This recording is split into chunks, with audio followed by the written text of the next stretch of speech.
IronOverload.io hardcore.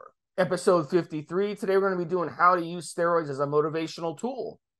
So in this one, I'm going to bring in Mobster early on this one to start us off. This is the topic that was sent to him. He really liked the idea that you guys sent in. So you guys are always encouraged to send us ideas through our social media platforms that we're on. However, you're Yep. hearing us through the websites, IronOverload.io. You can make a request on there as well, or just shoot us a message on Iron Overload. So I'll bring in Mobster first on this one. So Mobster, start us off. It's a great question. Yeah, 100%. I want feedback. I want suggestions. And if we like them, we do them, right? So here's the thing, guys. It is a good thing and a bad thing. So the good thing is, and here's the thing, right? I started actually making show notes as usual. And I think the first line I put down, guys, was you've spent all that money. So, meaning, what the hell? If you spend, including the food and nutrition, Steve, you can easily spend a couple of $1,000s. And that sounds like a lot of money, guys, but if you're doing an 8 week, 12 week cycle, how much money are you spending on food on a monthly basis? $300, $900 over the three months, 12 weeks. So there's a $900 right there, and $1,000 for a full PED and the PCT and all your ancillaries and everything else is not unusual. It can be done for less, and we've done podcasts on that. But you spent $1,000, and you're going to spend another $1,000 on nutrition, and that doesn't include your training. So here's a thought right there. You've invested or are about to invest a lump of cash, a few down payments on the car, a month's rent on some apartments in New York. What the hell, guys? If you're not motivated to get your money's worth, then you're never going to be motivated to get your money's worth. So that's number one. Number two, and I say this in both a negative and a positive way, and I'm going to comment on why you can change the negative to a positive as well. Okay, so what I've seen, Steve, sometimes is the one time someone goes on a cycle is the one time they become serious, the one time everything's on point. And the negative is that when they come off cycle, they slide back to sloppy behavior. They go for beers, they miss the gym, they're not pushing as hard as they should do. So the how to change that into a positive, Steve, is to be like that all the time. This is how you keep your gains. This is how you'll stay lean and muscular or strong or whatever your target is as much as possible off cycle all the time by keeping those good habits. So here's a motivational tool. Even if the cycle you're about to do, the one that we're sort of talking about right now, that's going to juice you up, that's going to motivate you, make you go out there and kick ass, is the first time that you do everything right. Now is also the time, Steve, to keep it right, to keep motivated, to keep on point. What do you think about that? Absolutely. And we see this a lot. We see people when they're on cycle, they're motivated, they're pumped up, they want to go out there and work out. And then when they come off, it's like, I'm not feeling the difference in the gym. I'm not feeling those pumps. I don't see that day to day, week to week changes. I don't get the compliments. I don't get the hard muscles, the more vascularity, the dryness. I don't get the strength. So it's like you've got to fall in love with weight training off of steroids. And then when you use steroids, view them as a tool, as the icing on the cake. Because if you use them right off the bat, you're not going to know what it's like to train without them, right? So you're not going to want to train without them. You're going to want to just stay on. So I do think that whoever sent this one in definitely has a trouble out. He may have trouble. I don't want to say does, but he may have some issues when it comes to his training, his diet, keeping it all on point when he's off of steroids. And then when he's on steroids, he or she feels like, wow, I'm actually seeing the results and I want to keep it that way. So, but that's just my guess. It doesn't necessarily mean it's true. Mobster, what do you think? Yeah, I'll tell you what it is, Steve, as well. We've done a bunch of podcasts when we talk about summer cuts, bulking up in the winter time, and so on and so forth. So there's a lot of time when people are focused or specifically motivated, funny enough, outside of the use of PEDs for a particular event. I've just made a note, and it's targeted for an event, meaning for a show, for a photo shoot, a lot of the time, and this is for the average Joe listening, for just a beach, just for looking good at the pool, this kind of stuff. And we get it. We 100% understand that. We've all been there. We've all been that age. We've all had that vibe back in the day. And here's the thing, and one of the comments, I've also made some notes while we've been talking, what I call long-term progress. So what sometimes happens is you get great feedback. Your energy, for want of a better phrase, in the gym goes up a notch. And the reason for that is you're getting a reward. So you go to the gym and you feel like you can do more. So you do more, whether that's volume or more weight on the bar and so on.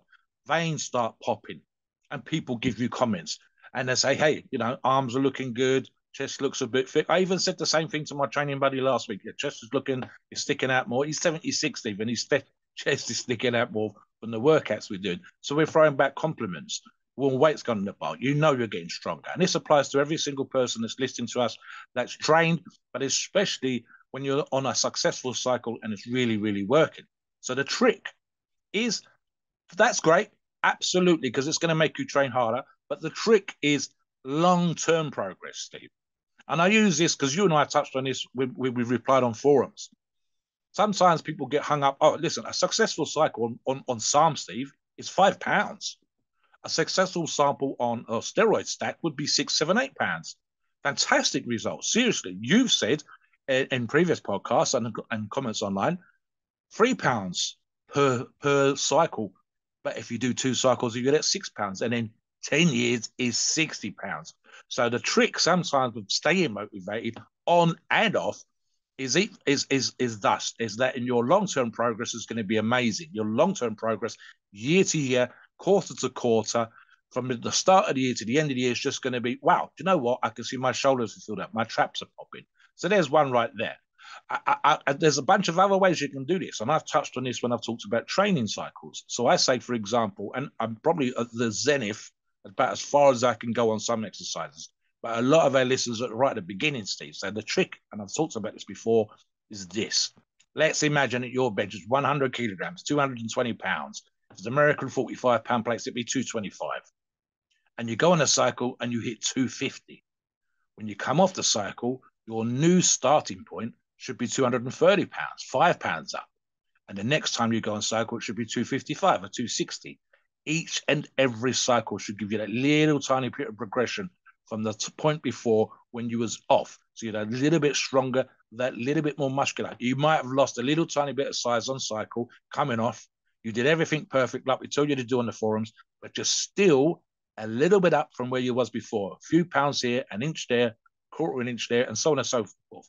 And that record keeping, log keeping, which we touch on in other podcasts, is where you will see ultimately, arguably, almost continuous progress. It might not be some fantastic linear progress up to the moon and back, but it will be small but steady steps, slow but sure, month on month, year on year. That's going to get you there. And yes, you'll bump that. You'll go outside the performance norm, the result norm, by using a stack. 100%. So there's a motivational tool right there as an example. And this is not to encourage you guys to do 6 stacks a year or anything like that, but your progress on a cycle should be above and beyond anything in the short period of time that you're on that it will ever be off. So there's a motivation 100% right there, but it should also be keepable as much as possible. And it was going to push your progression long term almost to the moon, certainly above and beyond anybody else. You'll get to your zenith, you'll get to your peak, you'll get to your ultimate size quicker. And that's not crazy quick. That's not for us to get, 20 units of insulin or whatever for the average listener, but certainly baby steps in front of everybody else that's doing exactly the same as you, but without that performance enhancement. So yeah, look at the long-term results, Steve. Look at how you're going to speed up your progress, but certainly have half an eye on longer. I think the other thing as well, and I don't like to talk of energy as such, because that's kind of like, related to my fitness and my food intake and whatever else. But there's certainly a sense of well-being that you and I have touched upon when you're on. And so some people, and I suspect it's to do with how people respond to testosterone, both naturally in what they normally produce, and also what they've added in how their sense of well-being, their sense of alphaness, shall we say, that a lot of people like to refer to, is enhanced on. And again, guys, if it's just what you're seeing in the mirror, it's just what you're seeing in the bar, then you realize that's as much mental as it is physical. And you don't know for a fact that you've improved from before the stack started, then that should in itself encourage you to feel that way, at least to some degree, Steve, on and off. What do you think on that? The first couple cycles you run, you're going to feel the androgens in your system. So for most of you, that's going to make you feel really, really good. And at the end of the day, you know, it's going to feel really good, but also it's going to make you feel like, wow, something's going on. I feel like I'm 17 again because it's those extra androgens. Keep in mind, the more you use steroids, and a lot of people, I try to explain this to people, the more you use steroids, the less of effect you're going to feel for that. So you have to kind of adjust as you go along.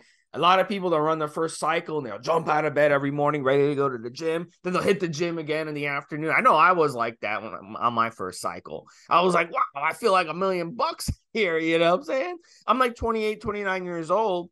And I felt like I was 17 again. You know, when you were 17, you go to the fucking go work out for like 3 hours, you know, twice a day. I was going, you know, when I was 17, I would go and run in like 100-degree heat. I'd run around the track like for 45 minutes. Like I'd run miles and miles and miles, just run around the track, or the 3 o'clock in the afternoon. No water, nothing in my system, no hydration, just run around the track because that's what our coach used to make us do. But you know, it was like no problem for me. And then I'd go into the gym and we do weights for 45 minutes, or vice versa. We do weights for 45 minutes and go run for 45 minutes. That's what I did. And I was like, wow, I haven't felt like this in over 10 years. That's what anabolic steroids can do for you. So they can be an amazing motivational tool because you feel like you're 17 again. So I got a lot of respect for people who, you know, they've been using steroids for a while and they continue to make the grind. I got a lot of respect for Mobster. Mobster still makes the grind, you know, to do this after years. And he doesn't feel the same he felt like he was 17. He doesn't feel the same he felt in his first couple cycles, you know, because your brain, it's not because your receptors get saturated or any of this bro science. No. It's because your brain just simply gets used to it. And Yes. could you imagine if you felt like that? It's just like the first time you make love to someone, you know, and those sparks are flying. It's amazing. And then after a couple months, you get sick of hitting it, you know, it's the same thing. Your brain, it's not, the person didn't change. It's just that your brain has adjusted to it. And one of the psychological things I learned a long time ago when I did take psychology is if you were always like that, and those, you know, it was always like blah, blah, blah, in your brain nonstop. Could you imagine? Our brains would explode. Our bodies would just explode. It would be too much for us to handle. So it's just the body's survival mechanism, Mobster. Yeah. It's the same reason. Jump in, Steve. Yeah. Let me just say is the first time you go fishing and you catch a big fish, your heart rate's racing. But then after a few months, you get used to catching big fish. It's no problem for you. But like the first time you do it, you're so excited. It's the same thing. It's like spiking the football after a big catch. Okay, after a while, it's not a big deal that you made a 10-yard catch. You know, it's a big deal to win the Super Bowl. It's the same thing with athletes. So it's kind of the same concept as that. Go ahead. Yeah. So I mean, the one with regard to the girlfriend situation or the wife situation that Steve just described is called the honeymoon period, and I have actually had this conversation a couple of times with partners, and I've said essentially, if I felt like that all the time, or if you felt like that all the time, we'd be barely able to get around the supermarket for the need to hold their hand. We were wanting, to put it crudely, Steve, to fucking what they're doing, the washing up or the hoovering or whatever else, and that might happen to begin with, as you said. But could you imagine it all the time? Men and women, we wouldn't be able to function. Adult women, adult men, the kids would be appalled because we'd be mauling each other in the streets as we're driving cars, as we're getting on the bus to work or whatever. It would be non-stop, Steve. So it would be absolutely ridiculous. So Steve says a survival mechanism, 100%. Training's the same. If we were like that all the time, Steve, we would be tearing shit up. And I mean like joints and muscles. We'd be bone bruising, we would just be fucking ourselves up. So, I mean, we talk about linear progression. I think Steve touched on this previously when we said something like, you know, if you could do that, then you'd be benching £1,000. Why do you need £2,000 the next year and so on? It's impossible. So 100% you're going to feel, especially like Steve says, those first couple of cycles, 100%. And in fact, we would encourage you to go as hard as you possibly can on those first cycles, because you're probably going to get the best gains, the best feeling, the best response that you're ever going to get. This happens whether it's demo or whether it's train or whether it's something crazy, whatever. It just seems to be the case. You'll gain the most. You'll put some guys put on £20, some girls will put on £8. It's just crazy. Long term is different, and like Steve says, it's that trick of staying motivated long term. So a great example, and I'll just use this as a motivational tool again, Steve. Keeping the gains that you got, or some percentage of the gains, let's say 60-70% of your previous cycle, is awesome. Thinking, do you know what? When I've done my PCT, when I've had the time off, when I'm ready to cycle again, and that could be 2 8-week cycles a year, Steve, I'm going to gain again. I'm going to gain £4 when I do my next cycle. I'm going to keep as much of the last cycle as I possibly could, as much of the last training program, strength, muscle, whatever it is that you guys are training for.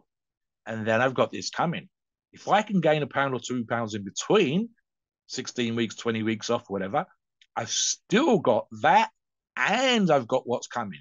So a motivational tool then would be to keep what you've got, Steve, as much as possible and look forward to what's coming on the next cycle, the next stack. Imagine you're competing. And this happens again with competing bodybuilders, Steve. We see this all the time. We see the difference between what happens to an amateur when he becomes a pro, and we see what happens when he goes from competition to competition and slowly get better. He's not necessarily having access to more drugs as such. What he's doing is he's learning his craft. He's learning how to get the best, and he can spend more time training, more time focusing on getting better. And what would be the motivation then, Steve, including on cycle, is I'm going to look fucking amazing the next competition. I'm going to improve on what I've just did, which got me second. And the next time, I'm going to get first. What about if you're a model? What about if you're just getting ready for the beach? Year on year, modeling, for example, Steve, if your model career is based on the fact that you've got a six-pack and slim hips and a little bit of meat on the shoulder, then the next time you cycle, you're going to look that much better, that much more chiseled, that much more ready to rock and roll. And who knows if you're not going to get more work out of that. As a great example, Steve's touched on it with myself. I've done exhibition work, and I did, I'd get paid. 3 weekends on the trot was probably the best, Steve. And I think those 3 weekends, I picked up $1,000 over and above whatever else I was earning. And I'm just essentially showing off. Now, I wasn't cycling at that time, but I was getting paid to show off. I was getting paid to show people what I could do and having a great time meeting people like we do in this podcast, talking about what we love. And of course, that would have come off the back of the result of cycles that I'd done, the training I put in, and becoming known. And that was just in my example. So it's that kind of stuff all the time, Steve. I know, Steve's touched on it in terms of training again, and not just myself, but multiple logs on the forum. The people that are motivated by reading those logs, Steve, seeing the progress these people are making, seeing them get into shape, and especially if they're running a cycle, seeing what they look like at the beginning and the end. Now, there's a motivational tool right there, Steve. Seeing what other people do and how they make progress on cycles is going to make you want to do that. What do you think? Yeah, definitely. Come on the forums and get a log going. And that's a motivational tool. It's also a learning experience. Very, very important. Motivation can also be knowledge and motivation to see where you're at. Every time, how many times, Mobster, have we been planning to go to the gym? And we were about to go and we get in our car, or you walk out the door and then you're like, you know what? I'm going to skip today. You know how many times that's happened to me in over 20 years, the last 20 years or 30 years I've been training? It's happened one time. And that was because the day before I had a really hard day. And then the night before I had a really rough night, where I think my dog was sick all night and I wasn't able to sleep very much. And I said, you know what? It'd probably be better if I just skipped the day. It wasn't on cycle. But here's the thing. Very, very important to have a balanced life. and then use steroids. This way, when you're on your steroid cycle, you could focus on it 100%. And what have we talked about? We've done podcasts talking about professional bodybuilders. What do? They focus 100%. When they're in the gym, they focus 100% on their workouts.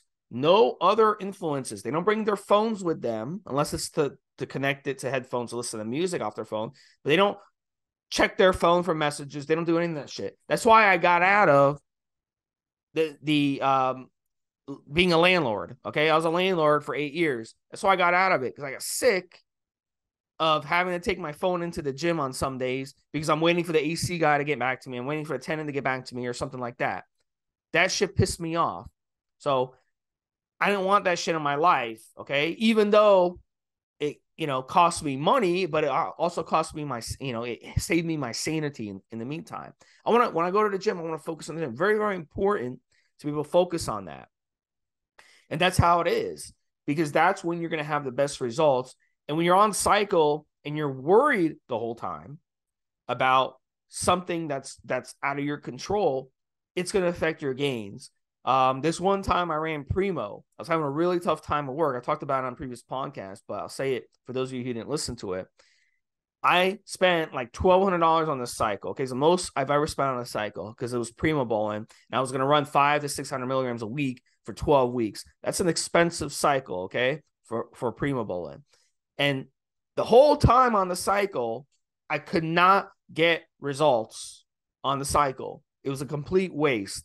And it wasn't because the Primo was fake or because Primo was a weak steroid or any of that stuff. It's because the whole time I had outside issues with work that I was dealing with, and that affected my mind when I went to train, and it affected my results. So that's the number one way that you can use steroids as a motivational tool, is not have outside influences affecting you. Whatever outside influence you might have in your life, it's important to either repel them so they go away, or B, get away from them.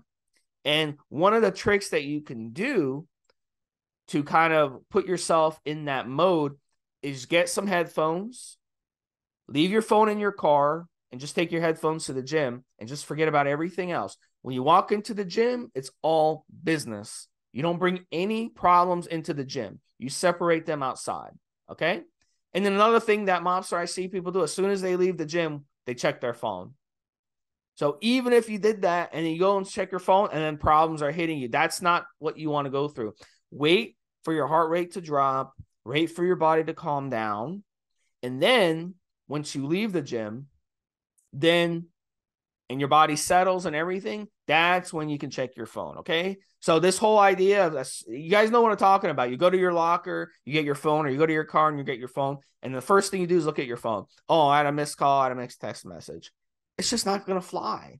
It's not going to fly because your body is still in that flight or fight mode as soon as you leave the gym. So you've got to just be disciplined and not take a look at your phone. It's very, very important. Mobster? I can think of two things. One touches on what Steve just said, and one would be definitely that, as we talked about earlier, thinking, acting, being professional. And that's not necessarily mean that you're getting paid, but it just means that all the things that you think a professional does, all the things that you think a competing bodybuilder does, or even simply all the things you think that steroid-using bodybuilders do, you can do. And you can do an enormous amount of those things, like Steve says with regards to the phone, all the damn time. So the motivation here is to go, I'm going to go on a cycle, I'm going to be professional, I'm going to have these good habits. And then, like I said earlier on, Steve, keep those good habits. So there's another thought, the second one, is more about learning what your body does and learning how you respond to, and inarguably, Steve, like we do this podcast, becoming more educated about how a specific steroid or a specific stack of steroids, PEDs, works for you. And that can come long-term, as it has in my case and your case, and short-term in other people's cases. So, for example, you just touched upon Primo and being stressed outside, and you knowing it was good Primo, but you didn't get good results because you were stressed. So you learned what? The more you can let stress go and go to the gym, the more focused you be, the better you're going to get results, and the better you'll get results from Primo. I would say the same thing with regards to myself, Steve. Testing, I've said before on podcast, testing and fake did nothing for me, yet my buddies loved it. So there was nothing wrong with the test because everybody around me thought it was amazing. I just didn't seem to feel that I got a response for it. I was getting the vibe, the feel, the whatever that they were. And it was all using the same product. It all come in the same batch that we shared out amongst ourselves. So there was no doubt it was good. Yet for me, it just didn't hit the spot. So I learned that for me, that was a waste of time. Other drugs I've touched on before, Anavar, Sus, Deca, Debo, check drops for competition days worked for me just fine and got great results. So I know that those kind of cycles, those kind of stacks, that learning experience for me was great. And here's the thing, like these podcasts, at some point, you might become disciplined enough, done this for long enough, that you start to give advice, not just encouragement, come on guys, hit it, da, da, da, da, or even talk about drugs as a thing that makes you feel amazing in the gym, but actual information that you can pass on to other people. And now, without you even thinking about it, Steve, now you're motivating, now you're educating, now you're putting stuff out there. In other words, guys, you're spreading the love in a performance enhancing drug kind of way, not for, and I would hope in every other way possible too, of the iron game and of the results that you got. And you were saying, you know what? We see this all the time on the forum, Steve. My buddy said this. My buddy said, well, your buddy wants you to look good. He wants you to get his results. He says, I gained 10 pounds. Joe, it would be amazing if you gained 8 pounds. He's not taking anything away from you. He's not keeping it a secret, because that used to be the case, Steve. We used to say nothing. Pros would tell you that they never used back in the day. And it was like, it was a secret that they was using, but it also meant that they didn't want their competitors to find out what they knew. Now we're the other way around, Steve. It's almost too much information. But what are we doing? We're encouraging with this podcast, with the information we give on the forums, even if it's just sharing the information on the stack with one buddy and another, we're encouraging them to do as well, as to get the edge that we've got.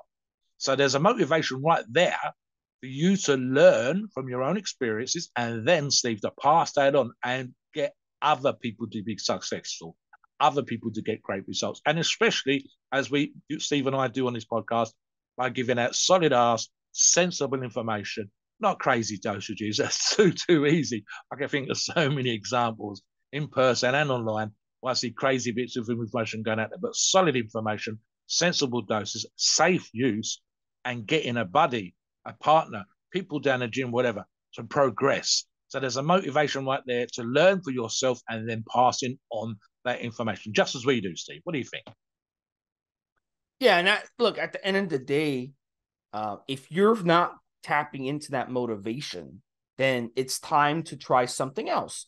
And Mobster alluded to it earlier, doing a log. Come on the forum, IronOverload, and get a log going. That's going to motivate you and keep you on top. I love tracking what I'm doing. Look, I love planning my workouts in my mind. When I'm driving to the gym, that's what I do. I plan my workouts. I envision my workouts. I envision how I'm going to start my workout, the middle game, the end game. It's just like playing chess. In chess, you have the start of the game, the middle game, and the end game. They always talk about that.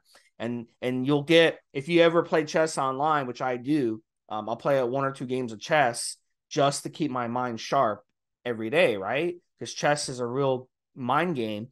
But what I'll do, and at the end, the computer will tell me, hey, you had a really good early game. You had your opponent got the best of you in the middle game, and then you played good in the end game. It'll tell you that. So I always do the same thing. It's just like playing chess. I always envision in my mind what's going to happen when at the gym, and playing it out in my brain. I always keep track of what I'm doing in my brain. Some of you out there, you can't do that. That's just not the way your brains work. So you have to write it down. You see people at the gym jotting stuff down, or you might put it in through, on your iPad or something. And then the same thing with a log. The nice thing about a log, it's like a diary, and you're able to daily keep track of what happens in the gym. And it kind of keeps you on your toes. But doing a log online is really nice. You can go on there, use an anonymous screen name. No one has to know who you really are. You could put up pictures, crop out your face so no one knows who you are. And look, it's a great motivational tool for you when you're on a steroid cycle, so you get the most out of your steroid cycle. And I highly encourage it. It really, really does make a difference. So Mobster touched on a couple last points and then take us to the disclaimer. I think it was a great show. Yeah, I think 100%. If you do everything as you're supposed to do it, if you're running a log, if your training's on point, if your nutrition's on point, if you're getting a rest, if you're well hydrated, and then you introduce performance enhancing drugs into that, there's almost no doubt in my mind, Steve, unless you've got some kind of freaky weird genetics or some sort of illness or something that we haven't seen or spotted, you're gonna have a form of success. That could be muscle, it could be size, it could be strength, it could be getting ready, getting in shape, whatever the hell it is. But there's almost no reason, Steve. Honestly, I'd have you to go to the doctor if there was, for you not to get something like success. So arguably, Steve, the number one thing that's going to have you say, I will get stronger, I will get leaner, I will attract more women. Whatever it is you guys are searching out there for with your cycle, the aim of the cycle, the aim of the stack, the aim of that particular point of your life where everything's on point, there should be no reason for you not to succeed.